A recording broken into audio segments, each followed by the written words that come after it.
Hai semua, selamat datang di channel Baca Saham. Pada video ini, kita akan membahas satu topik dengan judul berikut ini. Tapi seperti biasa, semua pembahasan bukan rekomendasi dan hanya informasi. Ingat, kerugian kamu tanggung sendiri ya.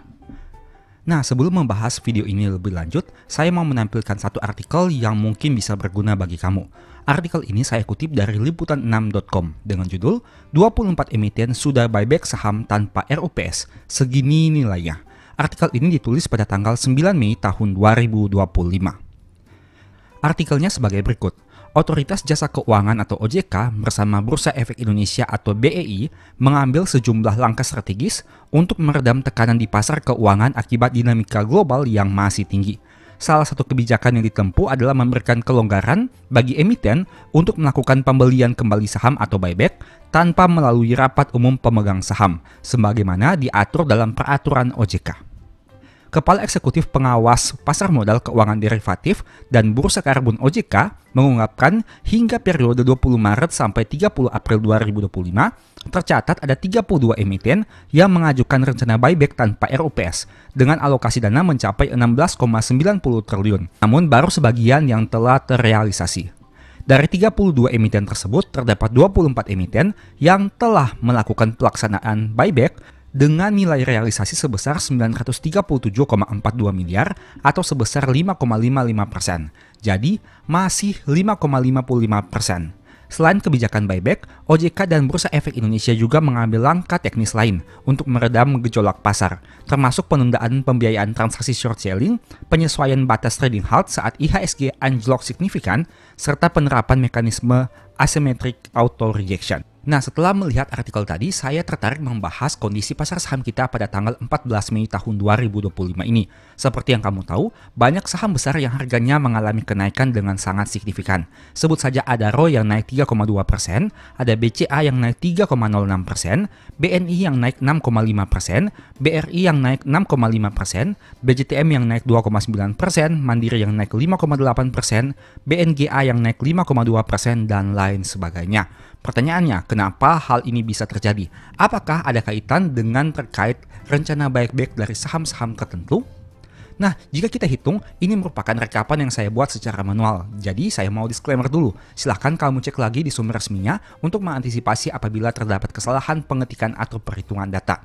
Kamu bisa lihat sini. Untuk saham BCA, harga terendah dalam 1 tahun terakhir adalah 7.275 dan kini harganya 9.275. Itu artinya sudah terjadi kenaikan 27%. Untuk BRI, harga terendahnya adalah 3.360 dan kini 4.090, yang artinya sudah naik 21%. Untuk Mandiri, 4.250 untuk harga terendahnya dan kini di angka 5.050, artinya telah naik 18%. BNI dengan harga terendah 3.610, harga saat ini 4.370, artinya sudah naik 21%.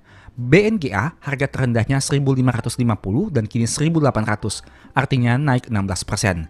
BBTN harga terendahnya 755 dan kini 1.220, dengan kata lain naik 61%.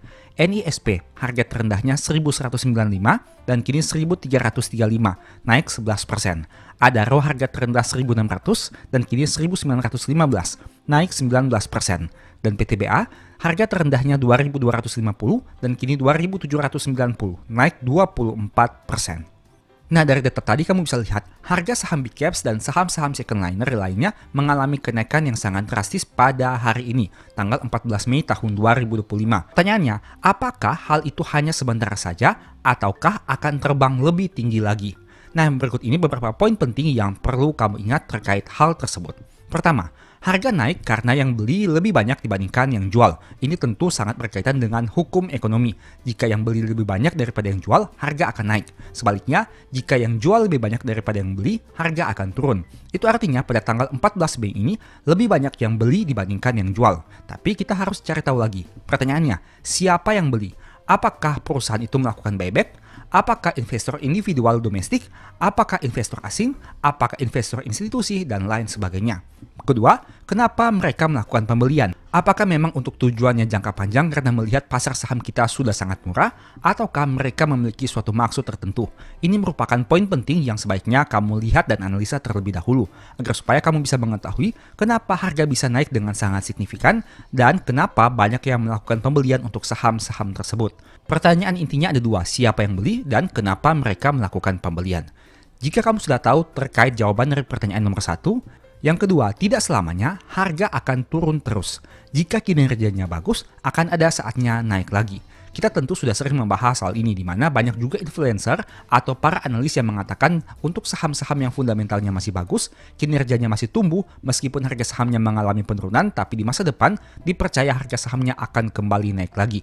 Jadi, tidak selamanya harga saham itu akan mengalami penurunan dengan catatan jika kinerjanya masih bagus. Karena dengan valuasi yang masuk akal, dengan kinerja yang bertumbuh, laba yang bertumbuh, rutin bagi dividen dan lain sebagainya, tentu saja akan ada saatnya di mana harga sahamnya akan kembali naik dengan catatan tidak ada perubahan secara fundamental ataupun secara keseluruhan.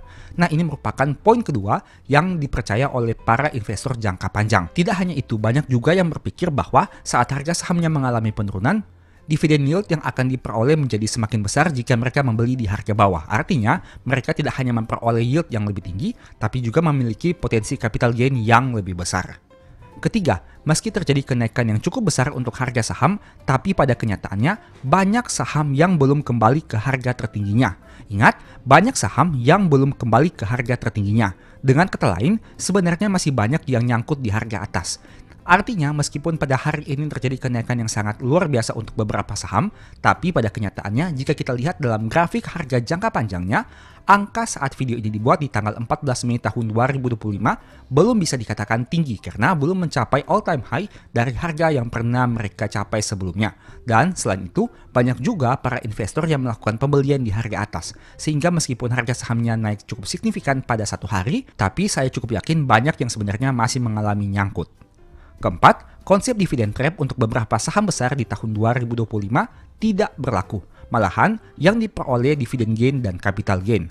Nah, ini saya sudah pernah bahas videonya. Contohnya saham-saham seperti BRI, Mandiri, BNI, BNGA, NISP, dan lain sebagainya yang membagikan dividen dengan yield yang jumbo saat harga sahamnya mengalami penurunan. Saat itu terjadi, ternyata kita mungkin ada yang berpikir harga sahamnya saat ex-date nanti akan turun jauh lebih rendah lagi. Tapi pada kenyataannya, sebelum ex-date harga bahkan mengalami kenaikan. Dan saat ex-date memang harga mengalami sedikit penurunan. Tapi harga pada tanggal 14 Mei tahun 2025 ini, beberapa saham yang membagikan dividen dengan yield yang jumbo, ternyata harga sahamnya mengalami kenaikan. Itu artinya untuk konsep dividen trap tidak sepenuhnya berlaku untuk tahun 2025 ini. Khususnya untuk beberapa saham besar yang membagikan dividen dengan yield yang jumbo. Karena harga sahamnya ternyata mengalami kenaikan bahkan lebih tinggi dari harga saham saat ex-date-nya. Selain itu, mereka juga memiliki potensi capital gain karena membeli di harga yang cukup rendah.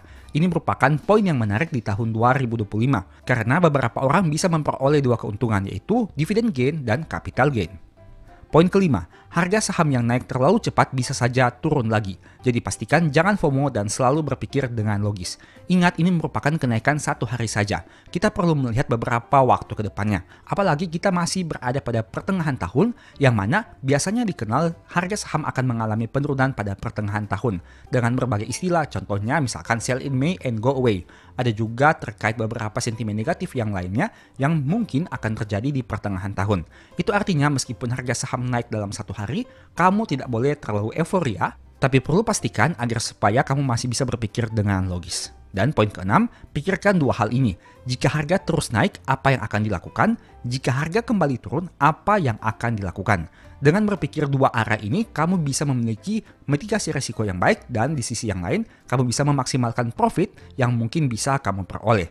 Nah, dengan beberapa pembahasan ini semoga memberikan manfaat kepada kamu terkait bagaimana kamu harus menyikapi jika harga saham mengalami kenaikan signifikan atau jika harga saham mengalami penurunan signifikan. Pada intinya di pasar saham menawarkan dua keuntungan. Yang pertama adalah capital gain dan yang kedua adalah dividen. Apapun skenario dan metode yang kamu gunakan, kamu sebenarnya hanya berputar-putar pada dua hal ini saja. Kalau bukan capital gain, capital loss. Kalau bukan dividen gain, kamu mungkin akan mengalami dividen trap. Nah, semoga video ini bisa memberikan manfaat kepada kamu. Dan kita tunggu saja untuk perkembangan pasar saham Indonesia seperti apa. Yang jelas sebagai investor, kita tentu berharap yang terbaik untuk pasar saham kita. Perusahaan menghasilkan kinerja yang terus bertumbuh, harga saham mengalami peningkatan, IHSG juga naik dalam jangka panjang, investor asing tertarik dengan pasar saham Indonesia, dan berbagai sentimen positif yang tentunya bisa memajukan perekonomian Indonesia secara keseluruhan. Semoga video ini bisa memberikan manfaat kepada kamu. Dan sebagai informasi, sebelumnya saya sudah sempat buat satu video yang juga mungkin bisa berguna. Nonton hingga selesai agar memperoleh pemahaman yang utuh. Nah, jika kita memanfaatkan momentum dividen untuk mendapatkan capital gain dan dividen, apakah itu memungkinkan? Saya akan coba membahasnya berdasarkan contoh kasus nyata di tahun 2025 ini. Di mana kamu tentu sudah tahu bahwa para big banks yaitu Mandiri, BRI, dan BNI telah selesai melakukan ex-date dividen dan kita lihat dampaknya terhadap harga sahamnya. Apakah memungkinkan untuk mendapatkan capital gain dan dividen di saat yang bersamaan? Mari kita bahas saja. Pertama kita bahas dulu dari saham BBNI. Ini merupakan grafik saham BNI dalam beberapa periode waktu terakhir ini. Saat video ini dibuat, ditutup pada angka 4.280. Nah, kita jangan perhatikan untuk harga sahamnya, tapi kita fokus saja kepada bagaimana kita bisa memanfaatkan dividen untuk memperoleh capital gain dan dividen di saat yang bersamaan. Dari data ini kamu bisa lihat harga saham BNI sempat turun di bawah angka Rp4.000 dan sempat naik sedikit hingga ke angka di atas Rp4.500. Bagi kamu yang belum tahu, Bank Mandiri ini memiliki kumdiat pada tanggal 14 April, ex-date tanggal 15 April. Untuk angka dividen per share-nya 374,06 per lembar saham. Sekarang bagaimana kita memanfaatkan momentum ini? Nah, kita lihat dulu. Pada tanggal 15 April itu merupakan ex-date dividen Bank BNI, di mana biasanya harga sahamnya akan turun sejumlah dari dividen yang mereka bagikan. Jika dividennya 374, maka pada umumnya harga saham akan turun sebanyak itu apabila berada pada ex-date-nya. Memang untuk angka penurunannya tidak akan sama persis karena ini merupakan angka acak di mana setiap penurunan harga saham Bursa Efek Indonesia memiliki fraksi harganya masing-masing. Tapi kita bisa mengatakan bahwa harganya akan bergerak pada kisaran angka tersebut, di mana kita hitung saja untuk angka dividen per share-nya dan kita bandingkan dengan angka dividen yield yang mereka bagikan. Nah, tapi di tahun 2025 ini ada yang cukup unik untuk saham BBNI ini sendiri.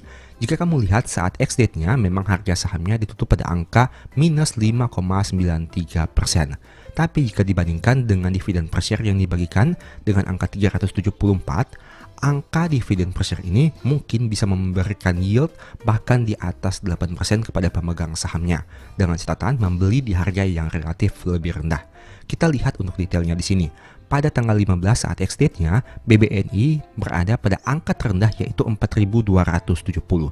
Itu artinya secara logika, apabila kita ingin mendapatkan capital gain dari saham BBNI ini, seharusnya kita bisa membelinya pada harga di bawah 4.270 yang merupakan harga terendah saat ex-date-nya, agar supaya pada saat ex-date kita bisa melakukan penjualan, entah itu kita jual di harga 4.270 ataupun kita jual di angka 4.350. Tapi saya menggunakan patokan 4.270 karena ini merupakan angka yang konservatif, di mana kita harus mencapai harga saham di bawah 4.270 untuk pembelian agar supaya bisa menjual di harga terendah saat ex-date-nya.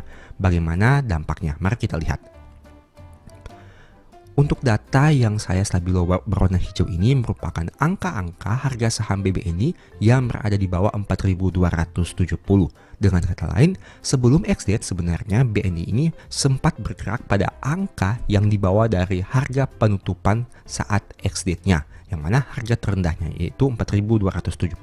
Sebagai contoh, pada tanggal 11 April, harga saham BNI dibuka pada angka 4.240 dan berada pada angka terendah 4.200. Pada tanggal 10 April, harga sahamnya pernah berada pada angka terendah 4.220 dan harga penutupannya 4.260.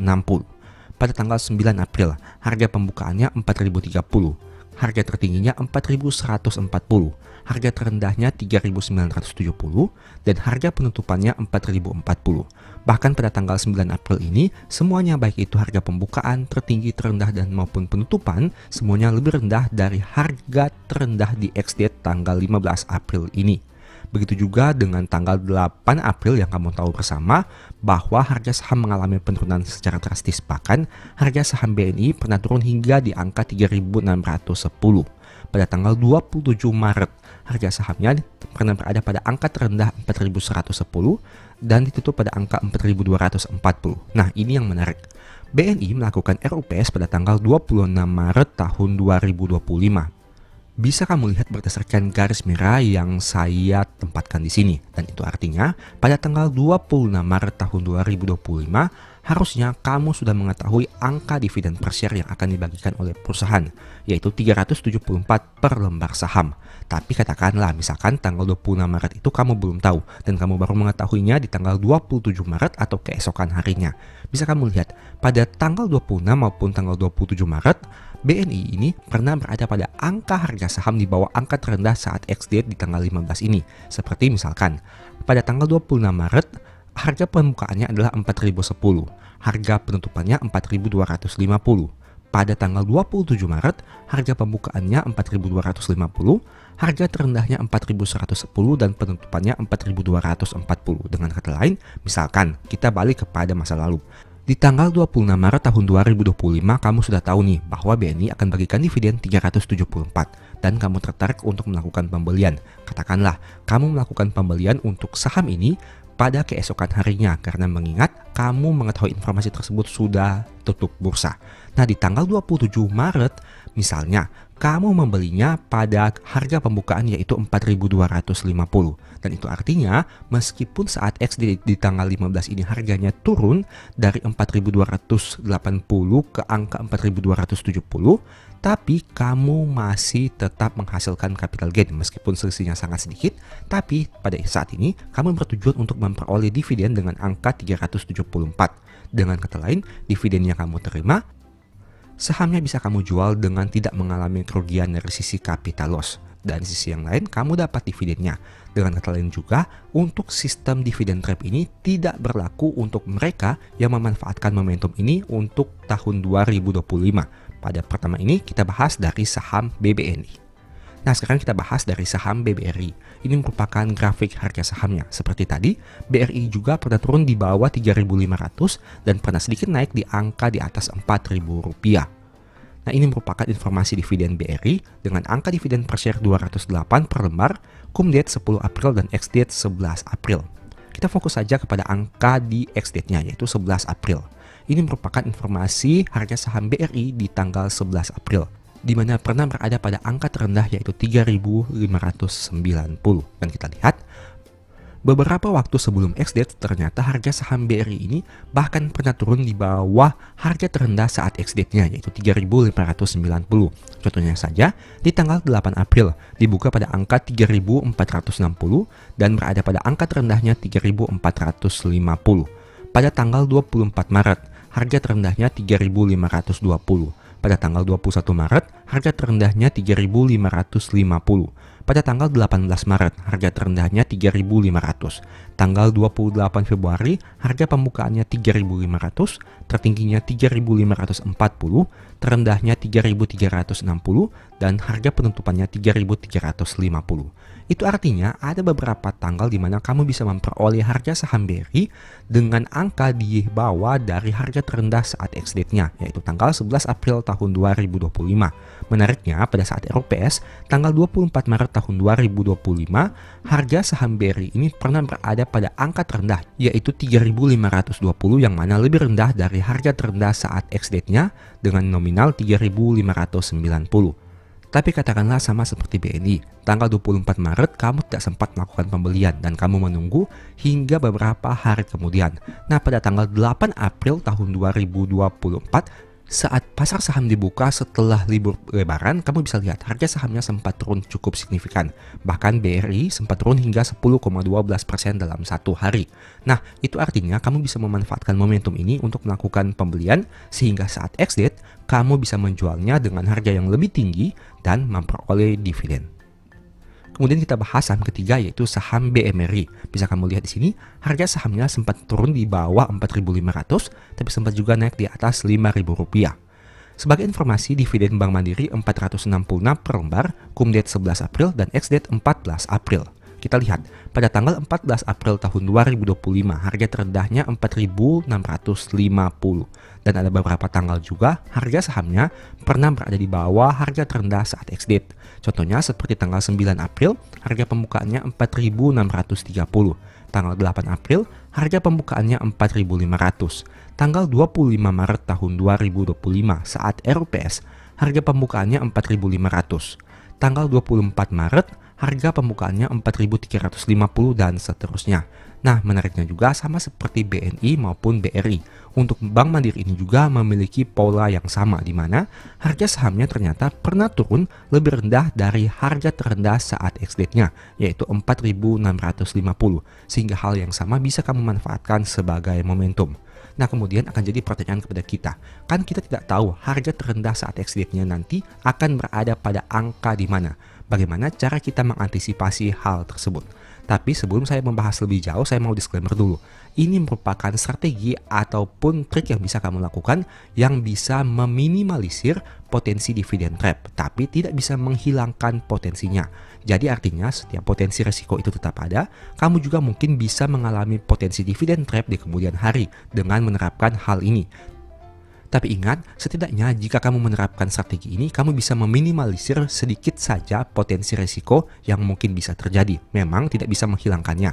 Ada juga potensi kamu tetap mengalami dividen trap, dan ada juga potensi kamu mungkin akan mengalami floating loss yang jauh lebih besar dari dividen yang kamu terima. Tapi dengan video ini tujuannya adalah agar supaya kita bisa meminimalisir setiap potensi resiko yang bisa terjadi. Di sisi yang lain, kita juga harus siap menerima apabila resiko itu datang, karena untung rugi kamu yang tanggung sendiri. Nah, sekarang kita bahas saja beberapa tips mengantisipasi dividen trap. Pertama, cari perusahaan yang harganya turun tapi labanya naik. Seperti yang saya katakan tadi, baik itu perusahaan yang kita bahas, yaitu Bank Mandiri, baik itu Bank BRI maupun Bank BNI, bisa kamu lihat harga sahamnya mengalami penurunan yang sangat signifikan setidaknya dalam 1 tahun terakhir. Sudah menjadi rahasia umum bahwa 3 bank besar ini mengalami penurunan harga saham yang sangat signifikan. Tapi sebaliknya, meskipun harga sahamnya turun signifikan, labanya hingga tahun 2024 masih mencatatkan kenaikan. Meskipun tidak terlalu signifikan seperti tahun 2023, tapi setidaknya di tahun 2024 labanya masih naik. Itu poin intinya, di mana harga sahamnya turun drastis tapi labanya masih naik. Dengan kata lain, apabila kita berpikir bahwa labanya yang naik, porsi dividen payout rasionya sama, seharusnya secara logika dividen per share-nya juga yang akan dibagikan menjadi lebih tinggi karena labanya mengalami kenaikan. Dan dengan penurunan harga saham, otomatis membuat dividen yield-nya menjadi lebih besar dibandingkan periode-periode sebelumnya. Dividen yield yang semakin besar memberikan ruang kepada pemegang saham untuk memperoleh dividen yang lebih tinggi. Dengan kata lain, bisa melakukan net off apabila memang nantinya harga saham akan mengalami penurunan lagi.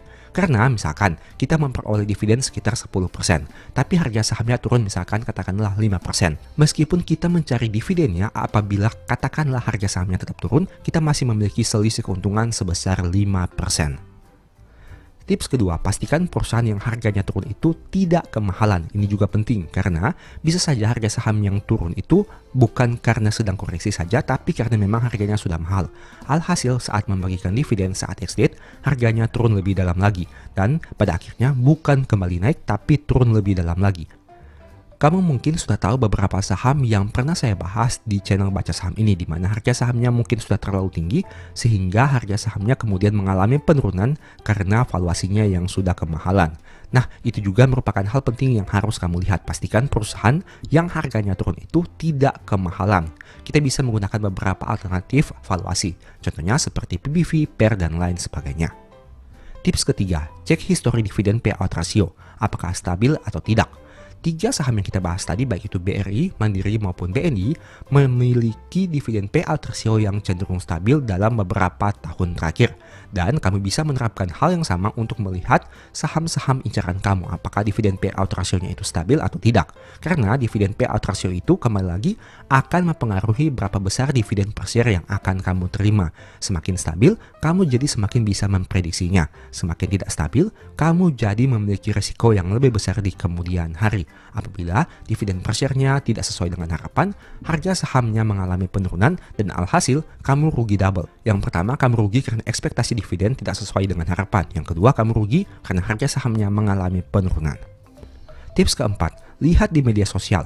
Apakah ada kebijakan tertentu yang bisa berpengaruh terhadap harga saham dan porsi dividen? Nah, seperti yang kamu tahu, pada tahun 2025, beberapa saham Big Banks ini memiliki sentimennya, entah itu positif maupun negatif. Sentimen negatifnya adalah kamu tentu tahu pada saat pembukaan awal perdagangan, saat libur panjang telah usai, harga saham mengalami penurunan yang sangat signifikan. Kita lihat saja contohnya seperti Bank Mandiri yang turun hingga 10,19%. Ada juga BRI yang turun hingga 10,12%. Untuk saham BNI, pada tanggal 8 April tahun 2025 turun 4,95%. Dengan kata lain, saat adanya isu seperti itu, kamu bisa memanfaatkannya untuk menjadikan momentum dalam melakukan pembelian. Karena pada saat itu harga sahamnya mengalami penurunan yang sangat signifikan, bahkan saham sekelas Big Bang saja harganya bisa rontok habis-habisan. Dan sebenarnya hal itu bisa jadikan momentum agar supaya kamu bisa memanfaatkan kesempatan sebaik mungkin. Di sisi yang lain, kamu juga bisa melihat berbagai kebijakan yang diambil. Contohnya, ini ada isu terkait pembentukan Danantara yang mana dividen dari bank-bank BUMN ini nantinya akan disetorkan ke Danantara untuk dikelola. Nah, dari kondisi ini, kamu bisa melakukan analisa dan logika sederhana. Berarti ada potensi dividennya akan mengalami kenaikan di tahun ini karena ada pembentukan Danantara. Dan hal itu ternyata terbukti benar, di mana porsi dividen baik itu BRI, Mandiri maupun BNI jauh lebih besar dibandingkan tahun sebelumnya. Dan hal itu membuat dividen per share-nya menjadi lebih banyak dan dividen yield juga bisa menjadi semakin besar. Terbukti kamu bisa lihat kapan lagi kamu memperoleh dividen yield saham-saham banks ini bahkan mencapai angka 10%, 9% hingga 8%. Tips kelima, semuanya berkaitan dengan probabilitas. Kadang bisa lolos dari dividen trap, kadang juga harus mengalaminya. Contohnya seperti Bank BNI, Mandiri maupun BRI ini. Memang di tahun 2025 ini untuk mereka yang bisa memanfaatkan penurunan harga saham secara signifikan bisa lolos dari dividen trap. Bahkan mereka bisa memperoleh dividen, mereka juga bisa mendapatkan capital gain. Tapi hal ini tidak terus berlangsung bertahun-tahun. Ada tahun-tahun di mana mungkin dengan saham yang sama kamu akan mengalami dividen trap di mana saat ex-date-nya harga sahamnya turun bahkan lebih rendah dari harga beli kamu. Tapi seperti tahun 2025 dan saya ingat juga beberapa tahun sebelumnya pernah mengalami kejadian yang serupa di mana saat ex-date memang harga mengalami penurunan, tapi ada sebagian orang yang bisa memanfaatkannya dengan membeli di harga yang lebih rendah sehingga meskipun harga sahamnya turun, mereka masih bisa menjual dengan porsi capital gain dan memperoleh dividen juga. Setiap tahun ada momennya masing-masing. Satu saham yang sama bisa beda perlakuannya di tahun yang berbeda. Mungkin tahun 2024 kena dividen trap, namun tahun 2025 tidak kena. Begitu juga sebaliknya. Dengan kata lain, beberapa tips yang disampaikan tadi hanya berfungsi untuk meminimalisir dan bukan menghilangkan potensi dividen trap. Jadi pastikan kamu tetap punya mitigasi risiko sebelum ambil keputusan. Jangan hanya karena kejar dividen, portofolio malah tambah minus. Ingat, untung rugi kamu yang tanggung sendiri. Video ini bukan rekomendasi dan hanya sebagai edukasi saja. Nah, semoga dengan video ini kamu bisa memanfaatkan setiap potensi dividen yang ada. Karena momen dividen Big Bang sudah lewat, kamu bisa melihat untuk saham-saham yang lain. Contohnya seperti saham di bagian batubara, bagian consumer goods, dan lain sebagainya. Nah, menurut kamu bagaimana dengan beberapa tips yang saya sampaikan ini? Silahkan tulis di kolom komentar. Demikianlah pembahasan singkat pada video ini. Selalu ingat bahwa semua saham yang disebutkan bukan rekomendasi dan hanya bersifat edukasi serta informasi. Mohon juga agar dapat mengecek kembali data yang ditampilkan karena bisa saja terjadi kesalahan pengetikan atau pengambilan data. Di video berikutnya ingin dibahas materi apa lagi? Tulis di kolom komentar ya. Sebagai informasi, berikut ini beberapa list ebook baca saham. Pertama, psikologi saham. Kedua, stock for living. Ketiga, strategi nabung saham. Keempat, the stock market. Dan yang kelima, cara cepat analisa laporan keuangan. Apabila tertarik, chat saja pada nomor WA yang ada. Sekian video ini, semoga bermanfaat. Thank you.